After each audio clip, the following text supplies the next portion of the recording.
Kayo, nasubukan niyo na bang magmahal ng hindi naman kayo mahal? Yung totoo, yung kailangan ka lang pero hindi ka naman mahal. Pakibigay na lang po yung score. Huwag nang ganun. Ang sakit-sakit naman ang mga tinatanong mo, Sir Ray. Nananahimik na kami, tapos magaganyan. Huwag ka nang gaganyan, Sir Ray. Alam mo, kasi- oo, naramdaman ko yan. Yeah! Hindi ba, Vice? Minsan pinapagalitan mo ang sarili mo.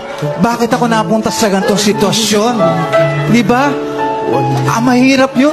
Pagkatapos, ang tangi mo na lang na magagawa na selflessly ay sabihin sa kanya na Ano po?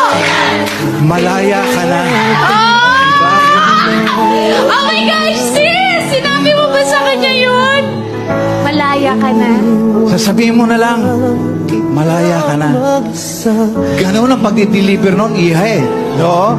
Sir Ray, Masakit talaga yun. Sir Ray, tuon tayo sa labas. Nakalimutan ko na yan, tagal-tagal na. Tapos pinailala mo pa sa ako, matay ka na, mamatay ka na. Ang tagal ka na nakalimutan yan. Hindi ko na nga nakaalala.